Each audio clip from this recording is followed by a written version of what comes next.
Hermano Eduardo, Iván, Dios te bendiga igualmente mi hermano, nuevamente acá, el Señor pues nuevamente nos permite una vez en más este foro. estar en este foro, estar en Amén, este trabajo para la honra y la gloria del amén, Señor, amén. para la alabanza de Él, ¿cierto? Vamos a empezar con una oración entonces, Seguro que hermano. sí. Sí. Oramos. Padre Celestial, gracias te damos, Señor, nuevamente por estar aquí ante tu presencia. Estamos, Señor, aquí para dilucidar las cosas que tú nos has revelado a través de tu santa palabra, cómo seguir tus pasos, lo que tú quieres de nosotros y que nosotros debemos, como siervos tuyos, hijos tuyos e hijas tuyos también, seguir, Señor, para nuestra edificación espiritual, para nuestra edificación en todos los sentidos y podamos ser testigos fieles tuyos, Señor, en todos los aspectos, en todas las cosas que tú Sí, quieres. Padre. Testigos dignos de tener ese nombre. Bendice a nuestro hermano Iván en este foro que estamos desarrollando del libro La Justicia de los Siglos, nuestro hermano Andy, a su esposa que están en los controles. Bendíceles ricamente, Señor. Gracias por la colaboración de ellos. Amén. Y también te ponemos delante de ti aquellas personas que están en este momento conectadas con nosotros o que en algún momento disfrutarán de este foro sobre el libro y también que pueda ser enriquecedora para ellos. Todo lo ponemos en tus manos, en el santo nombre de Cristo Jesús, nuestro Señor y Salvador. Amén. Amén. Pues bueno, hermano, el tema ya vamos por la mitad del libro, curiosamente, ¿no? Y estamos iniciando en el capítulo 10, la página 501, capítulo 10, y el título es bien llamativo, el significado de la resurrección, ¿por qué el domingo? ¿no? Entonces, cuando uno va a leer este tema, pensaría que inmediatamente usted entra y rompe a explicar por qué en domingo, pero curiosamente empieza es por los 4 evangelios, ¿no?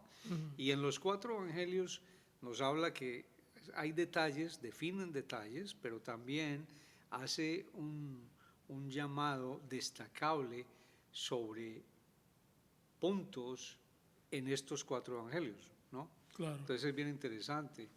Si, por ejemplo, o fue de mañana, o fue muy de mañana, ¿cierto? Un aspecto, el otro ocurrió el primer día de la semana. Entonces son esos temas que están tocados en los 4 evangelios. Así que, pastor, entonces... Sí, bueno, yo puse los 4 evangelios, o sea, los acontecimientos que ocurrieron el primer día de la semana, los 4 evangelios, porque quería destacar una cosa sobre todo. Quizás hay algún tipo de discrepancia si fue muy de mañana, si fue ya salido el sol, si fue antes que saliera el sol. Esos son datos que en definitiva no son trascendentales. Relevantes, exacto. Es relevante, exactamente. Esto simplemente lo que queríamos era significar que todos están completamente de acuerdo en que fue el primer día de la semana. Para los judíos era solo eso, el primer día de la semana. Un día como otro cualquiera, el primer día de trabajo. Todos sabemos que el día del pueblo de Israel era el sábado, el séptimo día, y sigue siendo hoy en día para los judíos ortodoxos el séptimo día, y también para muchos cristianos que interpretan las cosas un poco antiguo testamentariamente y siguen entendiendo que el sábado es el día de guardar, no el domingo. ¿Por qué? Entonces hacen una serie de explicaciones de que el domingo era un día pagano, que el día, todo esto, y como vamos a ver después, más adelante, vamos a encontrarnos que todos los días del calendario pagano, o sea, del calendario greco-romano, vamos a decirlo de esta manera, eran días dedicados a diferentes dioses, no solamente el domingo, ni todos los días tenían que ver con algún dios. Exacto. Y no solamente los grecorromanos, los germanos, los galos, los pictos en Inglaterra, los eslavos allá, los varegos en Rusia, que es de donde salen los rusos, y todos los países tenían dedicados sus días a alguna divinidad, ¿no? Alguna divinidad. Entonces, en el caso de los hebreos era el sábado por la ley de Moisés. Dios había establecido que el séptimo día era el día de guardar. Ahora, entonces nosotros diríamos, ¿por qué entonces fue el domingo? La Biblia es clara, es específica, no hay ningún tipo de duda de que el Señor Jesucristo resucitó el domingo. Entonces, vamos a ver algunas cosas que se dicen que realmente no tienen sentido para justificar que el Señor no resucitase un sábado. ¿eh? Obviamente todo el mundo sabe que el Señor Jesucristo era judío. Exacto. Es judío. Sí, es judío. La pura lógica nos indica que si él hubiese querido sancionar el sábado como día consagrado ya a lo que es la adoración y al servicio de Dios, hubiese resucitado un sábado. ¿Qué mejor día para gran sábado. Y gran sábado? Exactamente. Cada 7 años había un gran sábado. Un gran sábado, exactamente. Y entonces, ¿por qué no se usó ese día para levantarse de los muertos? ¿Verdad? Ahora bien, vamos a entender una cosa. El Señor no estuvo 72 horas en la tumba.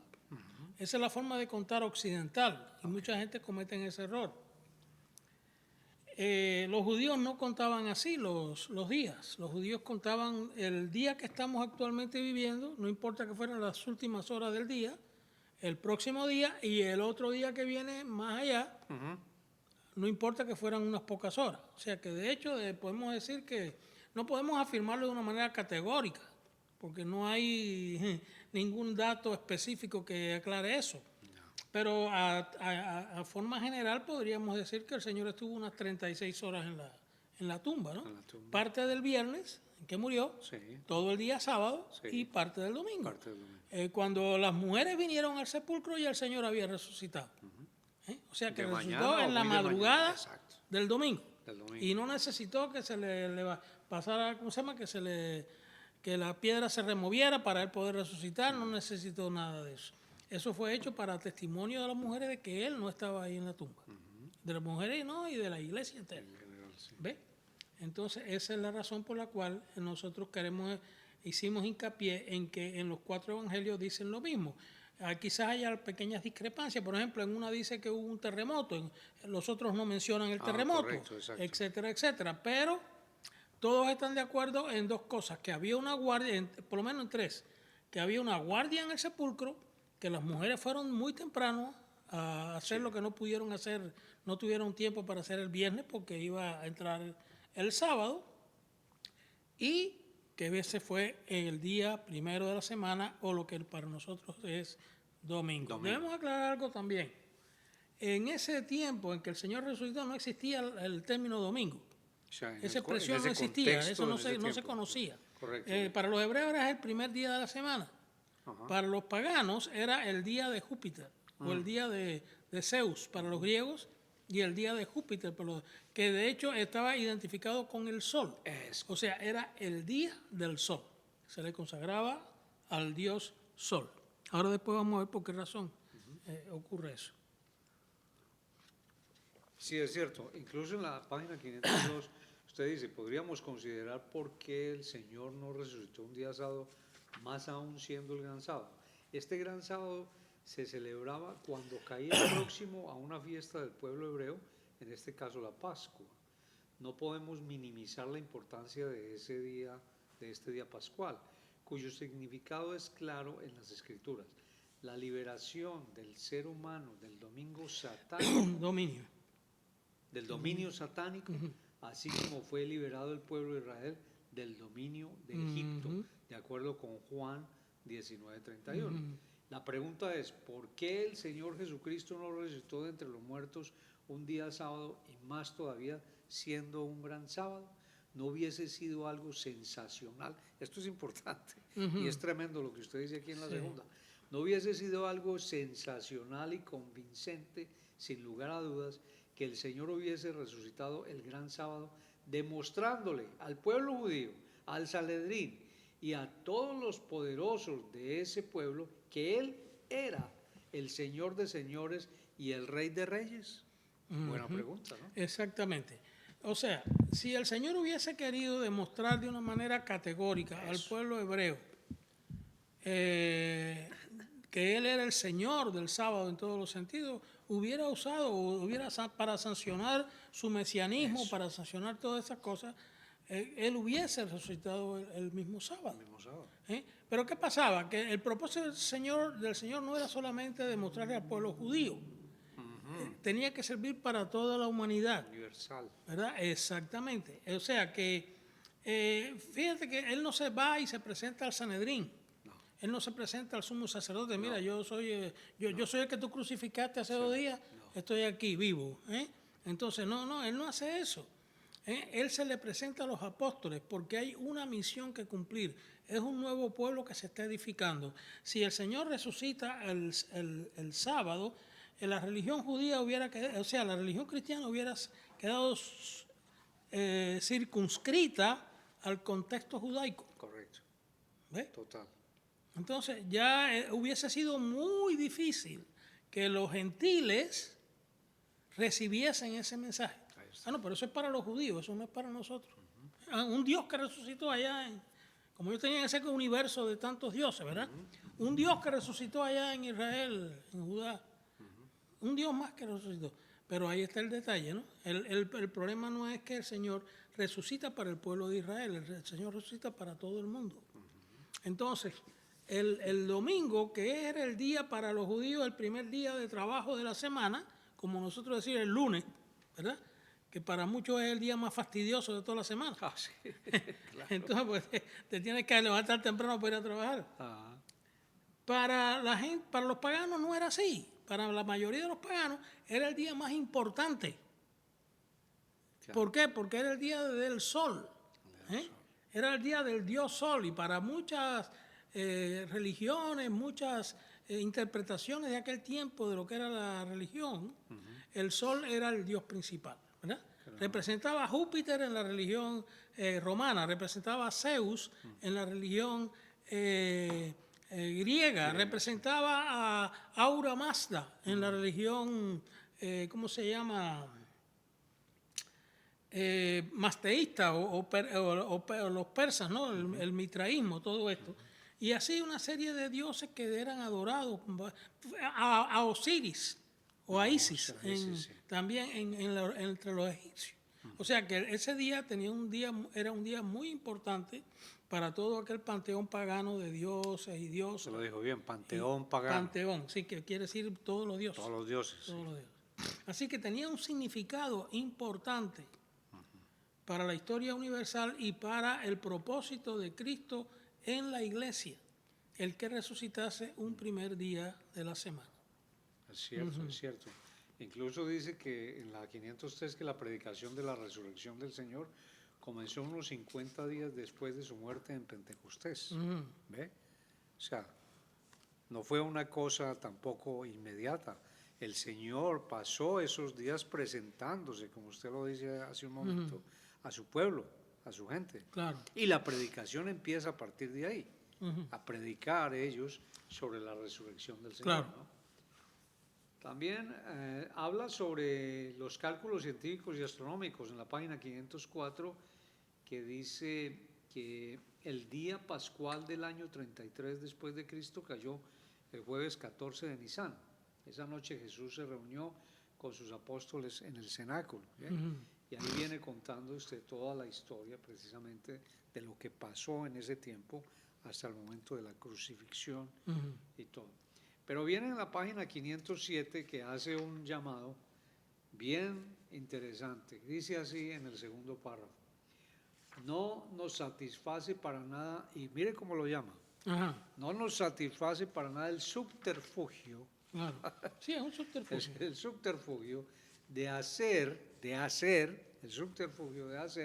que Cristo descansara el sábado en la tumba, poniendo al sábado por encima de las prerrogativas del Señor como Dios de todo lo creado. Sí, es interesante señalar esto porque precisamente este es un caballo de batalla, tanto de nosotros como de los adventistas del séptimo día y de otros grupos de cristianos que establecen que el sábado sigue siendo el día del Señor y que el sábado sigue siendo el día de guardar. Los adventistas y otros grupos de cristianos que establecen el sábado como día principal de adoración recurren a un subterfugio. Eso es un subterfugio. O sea, es un argumento falso, un argumento que no tiene realmente peso. No tiene peso. Y es que dicen que el Señor no resucitó el sábado para guardarlo, Ok, en ninguna parte en la Biblia se le dice a un cadáver que tiene que guardar un día. Ahí está, te lo dice ahí. Exacto. En ninguna parte de la Biblia. Guardar algo es cuando tú estás consciente de que tú estás haciendo algo. ¿Ves? Tú tienes la conciencia de que estás haciendo algo y con un propósito. Eso. En este caso, Dios le mandó al pueblo de Israel que guardara el sábado como día de reposo, porque era un día que se dedicaba exclusivamente al culto a Jehová y al servicio a Jehová, ¿verdad? Entonces, esa era una cuestión que estaba completamente identificada con el pueblo de Israel y que había que hacerlo por encima de cualquier cosa. Pero no se le dice, bueno, los judíos que estén muertos o los israelitas, porque cometemos siempre el error de particularizar con una tribu, la tribu de Judá, cuando eran 12 tribus de Israel. Y es una de las razones por las que no aceptamos el dispensacionalismo.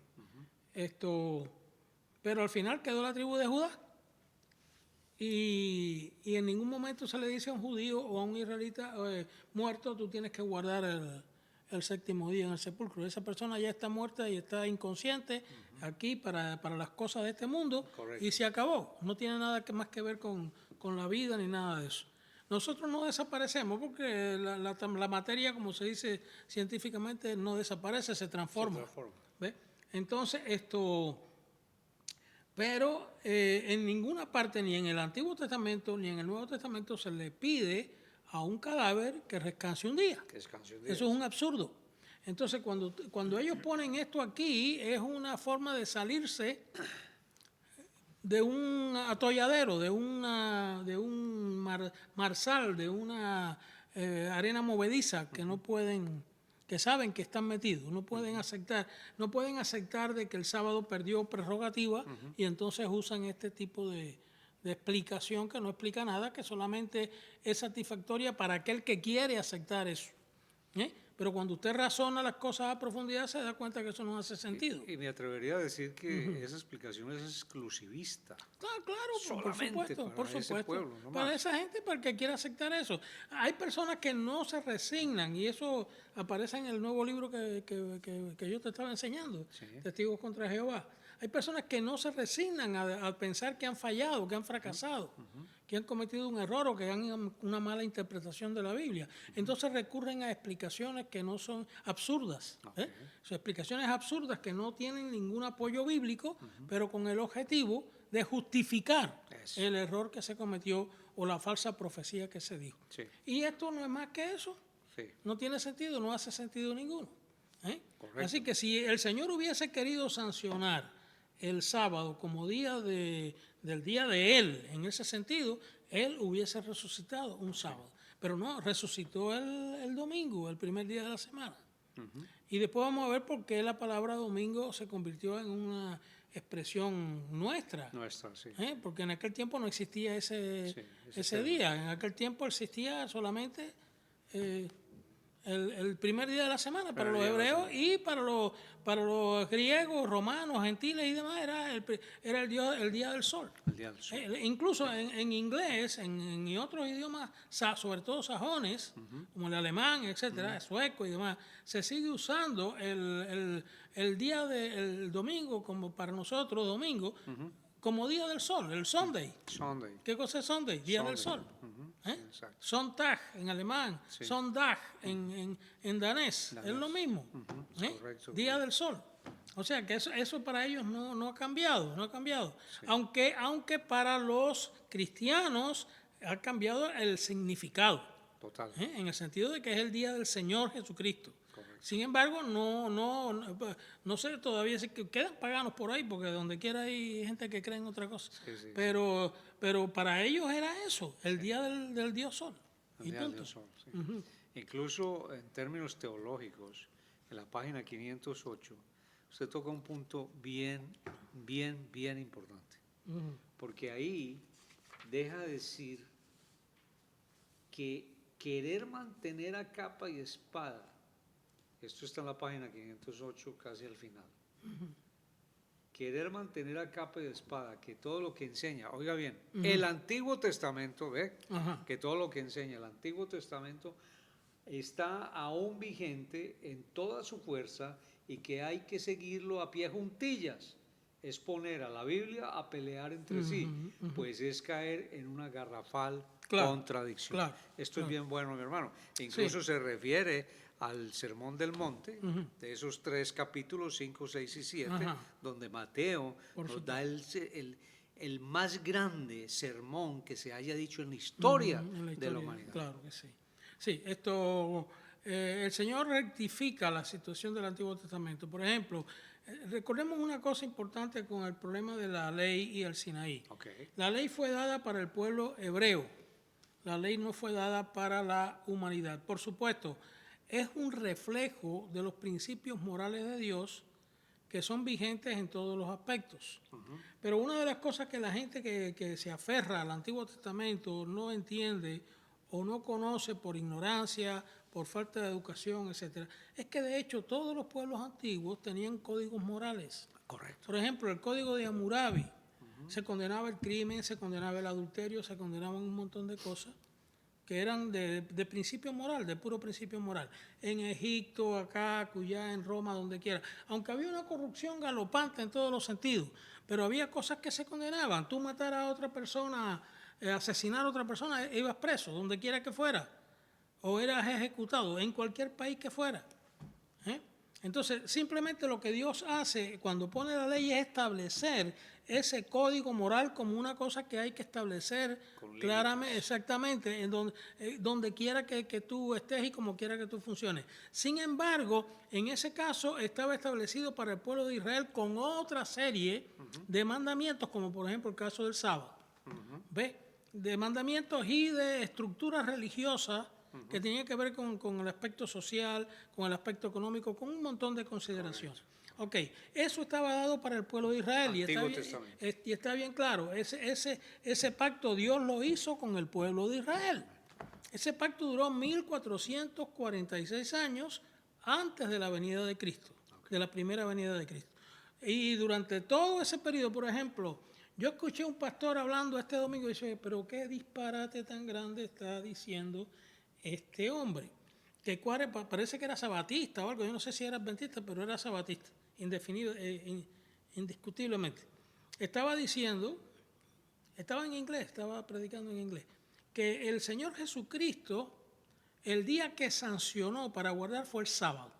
¿Por qué razón? Porque el día que Él guardó fue el sábado. Y ahí está claro en la Biblia que ese es el día que hay que guardar. Pero este hombre, con todo lo pastor que es y con todo lo educado que debe ser, no se da cuenta que el Señor Jesucristo vino a este mundo dentro de la dispensación mosaica. Y obviamente tenía que guardar el sábado.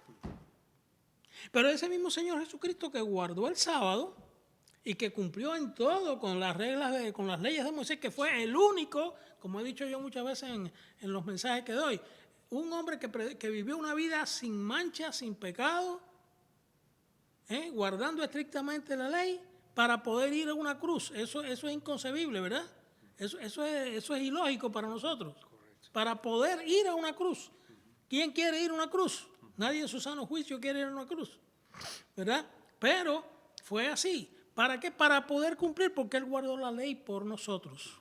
Ahora, nosotros no estamos sometidos a esa ley, porque no fue hecha para nosotros. Los principios morales se mantienen siempre, a través de toda la historia, desde antes de que Dios le diera la ley a Moisés en el Sinaí hasta el último día de este mundo. Son principios que siempre se van a mantener, los que el Nuevo Testamento sanciona. Pero hay otros aspectos, como el caso del sábado y de una serie de reglas establecidas en la ley de Moisés que fueron completamente terminadas por la muerte de Cristo en la cruz y sancionadas y cambiadas para que nosotros pudiéramos acceder a la salvación en Jesucristo. Sí. Lo dice Pablo allá en 2 Corintios, donde dice que ellos todavía tienen puesto el velo, ¿verdad? Sí. Y que un día el velo se quitará y ellos podrán entender todo, ¿verdad? Entonces, la cuestión es que cuando el Señor cumplió la ley y guardó el sábado, no quiere decir que ese era el día sancionado para guardar o para establecer, porque Él lo demostró resucitando un domingo. Y Él dijo estas palabras muy claras, el Señor es Señor aún del día de reposo. Para que alguien diga eso, tiene que ser Dios. No puede ser cualquiera, porque Dios fue el que estableció el día de reposo. Si Jesucristo dice eso, Él es Dios. No hay, es como cuando dijo también, uno mayor que el templo está aquí. ¿Cómo tú vas a decir, siendo simplemente un individuo, que tú eres mayor que el templo? Eso sería blasfemo, ¿verdad? Sí. Entonces, esas son las partes que ellos no se dan cuenta, ellos no entienden. Entonces siguen aferrados a un legalismo que no tiene vigencia por más de 20 siglos. Hay que entender, precisamente cuando usted hace referencia en el Sermón del Monte, las palabras del Señor. Y el Señor, como usted bien lo está diciendo, cumple la ley de cabalidad y ya estamos en la dispensación a través del Señor mismo. Y Él dice, sí, esto está en la ley pero yo digo, exactamente. Pero yo digo, entonces ahí tenemos que entender qué es lo que está o lo que va a pasar a partir de ahí. Sí, mira lo que dice aquí. Oíste que fue dicho a los antiguos, esto es a los antiguos israelitas, no matarás. Éxodo 23 se dice, pero yo os digo que cualquiera que se enoje contra su hermano, etcétera, etcétera, etcétera, pero yo os digo, si Jesucristo no hubiese sido Dios, ¿con qué autoridad diría eso? Exactamente. Está enmendando una ley establecida por Dios, por Jehová. Entonces, en el otro, aquí al final, el último párrafo, oíste que fue dicho, no cometerás adulterio, referencia Éxodo 20:14, pero yo os digo, y vuelve a decir, y por ahí, o sea que él está, no solamente no está rectificando el texto, el mandamiento, sino que lo está superando. Lo supera. Lo está superando. Por eso usted dice, ¿qué hacemos con esto? ¿A cuál de los dos mandamientos obedeceremos si los dos tienen la misma vigencia? Exactamente. Se hace más que evidente que el mandamiento del Señor Jesús, el sermón de la montaña, supera ampliamente las demandas de los mandamientos de Moisés. Exactamente, exactamente. O sea que no se puede. La ley, vamos a decir así, la ley del cristiano es superior a la ley que está establecida en el Sinaí. Por eso, moralmente hablando, por eso, mientras que en el Antiguo Testamento la ley que se establece en el Sinaí es una ley que tú tienes que cumplir, lo sientas o no lo sientas, estés espiritualmente convencido o no, estés contento o no estés contento, era algo que había que hacer obligatoriamente. En el Nuevo Testamento esto pasa ya a un nivel espiritual. Eso. ¿Te das cuenta? A un nivel espiritual. Mira, no solamente es cumplir, que tú no tengas odio contra nadie, es que tú sientas en tu corazón amor hacia aquella persona. ¿Ves? Comprensión. No es solamente que tú no respondas a una ofensa, es que tú respondas a esa ofensa con amor y con un principio mucho más elevado que el que da el mandamiento. Etcétera, etcétera, etcétera, etcétera. Exacto. ¿Ves? Por entonces, eso, al final dice ahí en la 509, querer mantener inalterable la vigencia del Antiguo Testamento al mismo nivel del Nuevo, nos pone en un entredicho insalvable, imposible de reconciliar. Y ahí usted toca un tema sobre la doctrina de la inmortalidad del alma o del espíritu. ¿Por qué? Porque antiguamente, estos hermanos, hermanos en Cristo, no creían en esto, mientras que el Señor nos está mostrando precisamente esa espiritualidad a través de Él, a través de la inmortalidad. El Nuevo Testamento nos muestra más claro la doctrina de la inmortalidad, que es mucho más elevada. Claro. Por ejemplo, dice en la 509, porque sabemos que si nuestra morada terrestre, este tabernáculo, aquí tabernáculo se refiere al cuerpo del cristiano donde mora el Espíritu Santo, y ahí usted da toda una explicación en esta página, en la 510, sobre ese concepto de espiritualidad que lo maneja también Pablo, que nos lo muestra ahí, ¿cierto? Claro. Que viene precisamente del Señor. Cuando el Señor establece que es mucho más de esas leyes morales mosaicas, pero yo digo. Claro, usted acaba exactamente. Sí. Bueno, de hecho los adventistas del séptimo día y algunos otros por ahí no creen que la persona cuando muere hay un espíritu que trasciende. Es correcto. Sino que si te mueres eres perro muerto y punto, ya. Ahí te quedaste. Y que un día el Señor Jesucristo, si eres salvo, si lo mereces por haber guardado la ley, y Él sabe te resucitará para una vida eterna. Ajá. Pero la Biblia no enseña eso, el Nuevo Testamento no enseña eso. La Biblia enseña que nosotros tenemos un elemento inmortal que es la semejanza de Dios, que es nuestro espíritu. Y ellos no se dan cuenta en ese aspecto que la imagen de Dios no puede ser destruida. Okay. La imagen de Dios no puede ser destruida. La imagen de Dios tiene que trasciende a la muerte. Nuestro cuerpo vuelve al sepulcro, se descompone, pero nuestro espíritu va a la presencia de Dios. O la discusión que siempre hay, o vuelve a la tierra o se crema, pero de todas maneras es el cuerpo que Sí. quedó. Por ejemplo, en Eclesiastés capítulo 12:7, ellos te dicen que el espíritu es un sinónimo de aire, soplo, etcétera, etcétera. Okay. Esa era la forma que tenían los antiguos para decir algo que no podían explicar. Científicamente. Por ejemplo, el aire, tú no lo ves. Okay. Pero tú lo ves, pero tú sientes los efectos del aire. ¿Ves? Entonces el hombre sabía que dentro de él había un elemento espiritual que ellos no lo veían, pero que existía. ¿Verdad? Los sentimientos, una serie de cosas, lo que es trascendental, lo que es el contacto para poder relacionarnos con Dios. Entonces, en Eclesiastés 12:7 dice, cuando el cuerpo vuelva a la tierra como era y el espíritu se vuelva a Dios. ¿Qué es lo que Dios está recibiendo? Un soplo. Un viento. Eso es un disparate. Sí. ¿Ves? Así como dice que Dios le puso un espíritu de vida a Adán, Exacto. ese espíritu de vida es recogido nuevamente por Dios. Sí, entonces, y aquí Pablo lo dice claramente, si nuestra casa terrestre se deshiciere, ¿cuál es la casa terrestre? El cuerpo y se va a acabar un día, ¿no? Si el Señor no viene antes y somos transformados. Y esto se acaba, esta carne se acaba, se transforma en otro cuerpo. No importa que estemos vivos o estemos muertos. Sí. Entonces, pero ese elemento espiritual asciende a la presencia de Dios y pervive allí en la presencia de Dios. Pero ese elemento espiritual que usted acaba de decir, precisamente es en Cristo y por su resurrección, que ahora en el Nuevo Testamento lo entendemos. Claro. Antes no se entendía, pero a partir de la resurrección en domingo, ¿ve?, del Señor, deja bien claro y bien establecido que ese elemento espiritual sí es cierto, claro, es real. Claro, es tan real como decir que... El apóstol Pablo, que es el más grande de todos los escritores neotestamentarios, dice, conozco un hombre que no sé si fuera del tiempo o fuera del cuerpo, pero fue ascendido al tercer cielo. Haya sido físicamente, que no creo que quizás fue espiritualmente, de alguna manera que nosotros no sabemos, su espíritu salió del cuerpo y Dios lo volvió a traer nuevamente al cuerpo. Vio cosas maravillosas inefables que yo no puedo expresar. No puede expresar. Exactamente. Entonces, fuera así en el cuerpo o no fuera en el cuerpo, él está creyendo y pensando que hay un elemento interno nuestro que trasciende al cuerpo. No cabe, ahora, el paso está, ¿lo crees o no lo crees? Ya eso es otra cuestión, sí, exactamente. Como cuando dice, para mí el vivir es Cristo y el morir es ganancia. Siendo mejor morir y estar en la presencia del Señor. Entonces, no creer en la inmortalidad del alma es ir contra lo que el Nuevo Testamento enseña. Exactamente. O sea que sí hay esa gran esperanza, mi hermano, cuando lo entendemos el cristianismo en una forma práctica y real, ¿cierto? De que sí hay una esperanza grande. Por supuesto. De eternidad. Cuando los sabatistas alegan que los cristianos están durmiendo en los sepulcros, ¿sí?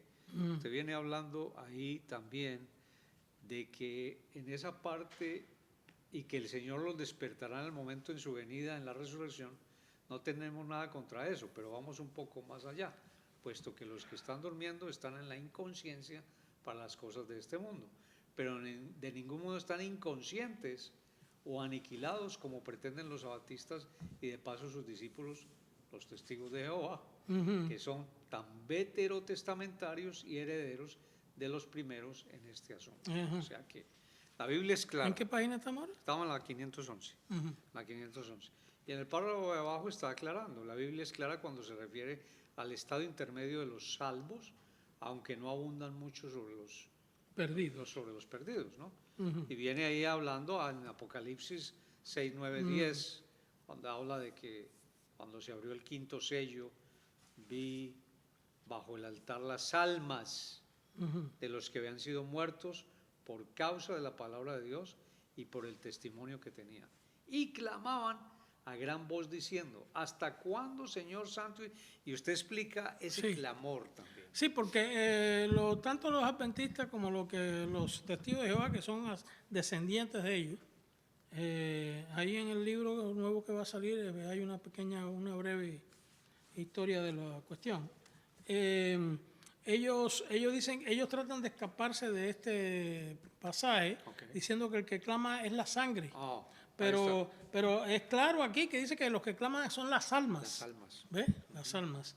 Sí. Sí. Son cuestiones que hay que entender profundamente. Y un pasaje muy importante de Hebreos 12. Sí.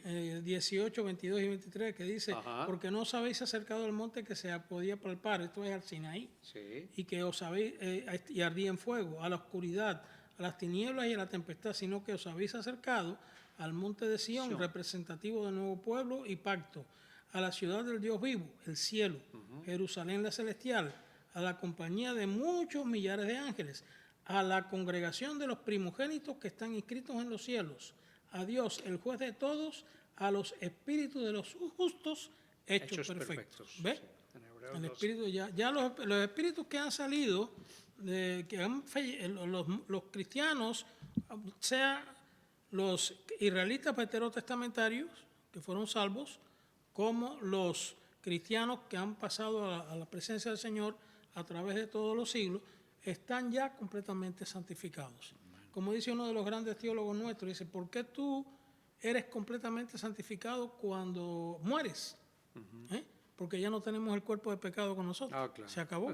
Ya no con qué pecar. Sí, entonces, la Biblia también es clara cuando dice que nada que no sea santo podrá estar en la presencia de Dios. Así que una vez que nosotros morimos, nuestros espíritus son completamente santificados para poder acceder a la presencia de Dios. Que entre otras cosas, para llegar a esa santificación es cierto también que vivimos un proceso mientras estamos en nuestros cuerpos de regeneración.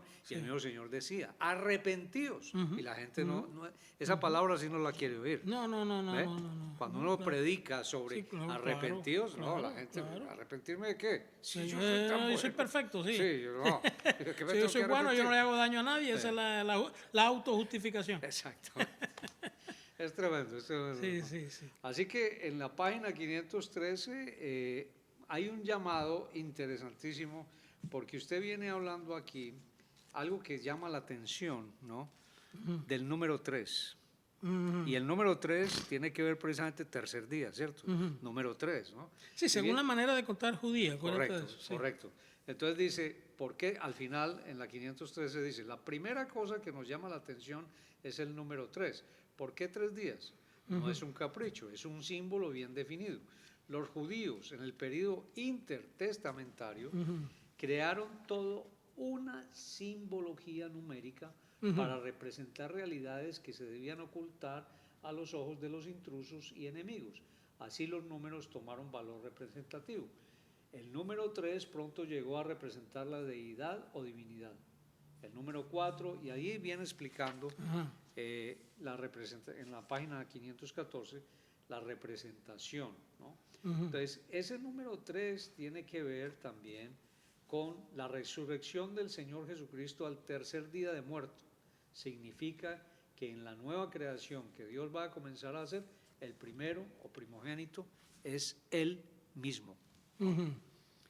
Ahí está otro aspecto de lo que es por qué razón el Señor resucitó el primer día de la semana. Yo aquí no lo desarrollo. En el segundo tomo del libro Testigos contra Jehová voy a hacer un anexo sobre eso. El Señor, cuando Dios comenzó la creación el primer día de la semana. Dice Génesis capítulo 1, y fue la tarde y la mañana, un día. O sea, el día primero. Después sigue todo el desarrollo de la creación, el día 2, el día 3, el día 4, hasta el séptimo día, que fue el día que Dios concluyó y descansó, dice el día séptimo. Por supuesto, este descanso no era un descanso literal, quiere decir que ya no creó más aquí en la tierra, ya todo estaba hecho. Pero fíjate cómo el Señor, al resucitar el primer día de la semana, está hablando, diciendo que esto es una nueva creación. No solamente es una nueva era, es una nueva creación. No solamente sirve para eliminar o destruir el culto pagano, sirve para significar que el Señor está comenzando una nueva creación. Es el primer día de una nueva creación. Amén, amén. ¿Ve? Entonces, Perdón, hermano, y sí. Pablo lo entendió también, Claro que en que 2 sí. de Corintios 5:17 Sí. es bien claro. ¿Quién es la nueva creación? ¿El que está en quién? En Cristo, exactamente. O sea que con Cristo surge un nuevo ser físico y espiritual desde el punto de vista humano, Exacto. que representa un nuevo mundo, una Amén. nueva creación. Así es. Y por eso es el primer día de la creación, de la nueva creación. Igual que la iglesia, y es lo que mucha gente tampoco se da cuenta, el Pentecostés fue el primer día de la semana. Ahí está. 50 días después de la Pascua. 10 días después de la resurrección del Señor. Fíjate cómo el Señor, óyeme, es que es maravilloso. Cuando tú estudias esto en profundidad, tú te das, oiga, todo estaba programado. Todo estaba hecho. Usted va dando cabo. Sí, exactamente. Dios, desde allá de Deuteronomio, en el capítulo 18, Dios está diciendo, tú vas a celebrar la fiesta del el Pentecostés en el día 49, al otro día, el primer día de la semana. Que va a ser el domingo nuestro. Increíble. Y entonces esto se cumple tanto la resurrección del Señor el primer día de la semana como la venida del Espíritu Santo el primer día de la semana. Y está diciendo, esto es una nueva creación. Eso es lo que nos está diciendo el Señor. Por eso Cristo es el primogénito. Sí, señor. El primogénito, no solamente el primogénito de que tiene la herencia de todas las cosas, sino el primero de la nueva creación. Y así también la iglesia. Sí. ¿Ves? Es maravilloso cuando uno se da cuenta de eso, y eso no es cuestión fácil, porque muchos cristianos viven toda su vida y no se dan cuenta de eso. Hay que leer mucho, hay que estudiar mucho, Sí, hay que orar exactamente. mucho, hay que buscar mucho el Espíritu de Dios, ¿sí? Así para mismo. poderlo entender. Y lo más tremendo de todo esto es que cuando usted va entendiendo lo que Pablo dice, que entonces ahora, por ser esa nueva creación y parte de ese mismo primogénito, ahora somos coherederos. Amén. Sí, Exactamente. es increíble. Es Entonces uno dice, increíble, wow, ¿no? Señor, bendito seas, ¿no? ¿Cómo Aquí- hemos sido injertados en Mira ese cómo olivo? Dios dice en Apocalipsis 21, dice, yo hago nuevas todas las cosas. Entonces te habla de la nueva Jerusalén. Todo es nuevo, todo ha cambiado. Y todo ha cambiado porque ya ha pasado un proceso. Es lo que yo le digo a los hermanos cuando estoy dando el culto, el estudio bíblico los miércoles. Dice, nosotros tenemos que entender que cuando tú le dices al Señor, yo reconozco que soy pecador o pecadora y yo quiero entregarme a tus pies para que tú hagas de mí una nueva criatura, yo le estoy dando una autorización al Señor de que cambie mi vida, que haga otra persona conmigo, que haga una persona a lo que Él entiende que yo debo ser. Correcto. Entonces estamos autorizando a Dios a que abre con Dios. No, como dicen los hermanos puertorriqueños, Dios no te coja a nadie por el cuello para obligarte a que tú seas un santo o que tú seas convertido. Dios te da la salvación, pero tú tienes que aceptarla, ¿verdad? Sin eso no hay nada. Entonces, al aceptar la salvación, nosotros le estamos diciendo a Dios, yo te autorizo a que tú hagas conmigo una nueva criatura, una nueva persona, capacitada para poder vivir en ese nuevo mundo que tú vas a traer. Es un nuevo mundo que va a condenar todo esto, todo este mundo lleno de guerras y de odio y de pecado y de maldad en el que nosotros nos ha tocado vivir. Sí, sí. En la página 515 entra a un tema que ya ha avanzado esta discusión sobre los sabatistas, sobre el domingo, en fin, y ahí entra a funcionar el concilio, las resoluciones, ¿no? Y ahí está explicando sobre las resoluciones del concilio de Jerusalén, que es bien interesante también y es bien bueno. Háblenos de eso porque esto nos aclara más todavía. Bueno, quisiera leer aquí el último párrafo. Dice, sostenemos que las resoluciones del concilio de Jerusalén, aunque pueda parecer absurdo, están en línea directa con el hecho de la resurrección del Señor el primer día de la semana. ¿Por qué? La dispensación de la gracia expresada y afirmada por la Iglesia por encima del estrecho margen nacionalista y racial de la ley mosaica fueron posibles solamente por el hecho de que el Señor Jesucristo hubiese resucitado un primer día de la semana, lo que para nosotros como latinos es el domingo. Perfecto. Efesios 1, 7 al 10. Y aquí también hay un problema de idioma que si no se entiende bien ahora lo aclararemos en el próximo punto.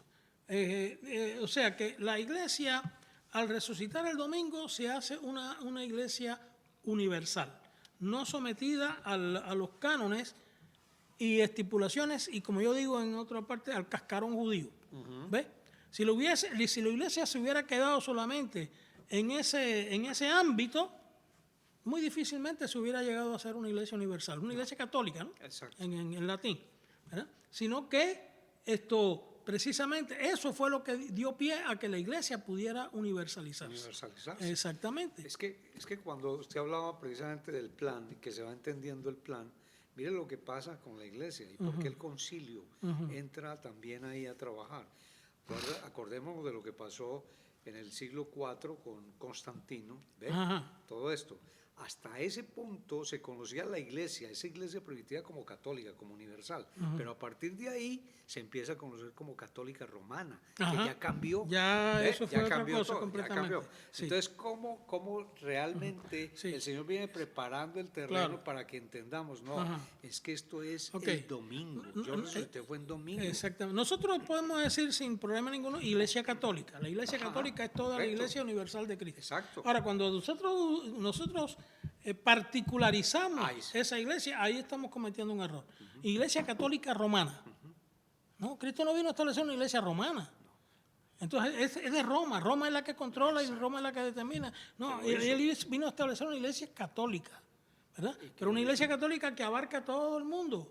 No que pertenece a un grupito o a un sínodo o a una jerarquía. Política. A una política, exactamente. Porque fue más bien la fe del cristianismo. Fue la politización del cristianismo en Roma.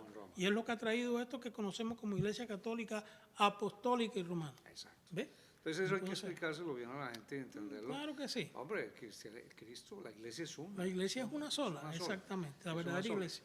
Así que en el concilio queda aclarado entonces esta situación también del domingo, ¿no? Y en la página 516, ya para terminar, hermano, ya casi con esta última, y es que usted dice ahí, al final, habría que preguntarle dos cosas a los sabatistas. ¿En qué día celebran ellos la comunión o cena del Señor? ¿En sábado o en domingo? Y dos, ¿cuándo recogen sus diezmos y ofrendas? ¿En sábado o en domingo? Exactamente. Todos sabemos que los adventistas y todos los sabatistas celebran su culto principal el sábado. Correcto. Toman la cena el sábado y recogen los diezmos y las ofrendas el sábado. Eso está en contra de lo que Pablo decía. Cada primer día de la semana. Y dice, y no solamente está hablando a la iglesia de Colosa o de Tesalónica o de Corinto, está hablando a las iglesias de Asia Menor. Quiere decir que todas las iglesias cristianos, judeos, gentiles, porque tenían las dos, judíos y gentiles, aunque eran mayoritariamente gentiles, ¿verdad? Celebraban el servicio principal el domingo y recogían las ofrendas el domingo y comían la comunión y la cena el domingo, que era el primer día de la semana. Y allá en Hechos está muy claro, reunidos todos los primeros días de la semana para partir el pan. Usted tocó un punto ahí bien bueno, y es que cuando leemos que ellos se reunían todos los días de la semana para cenar, para comer, ellos lo hacían los primeros días, pero los primeros días sí eran especiales. Exactamente. O sea que eso estaba claro, incluso cuando el Señor iba por el camino, por ejemplo, los dos, aquellos en Emaús, el camino que dice que él prácticamente les dio la comunión. Y era domingo. Era el primer día de la semana. Exactamente. Entonces, es que están en contra de lo que la Biblia enseña. Y no se dan cuenta. Y lo triste es que no se dan cuenta de eso. ¿Qué se puede hacer? No se puede. Orar es lo único que podemos hacer. Sí, no.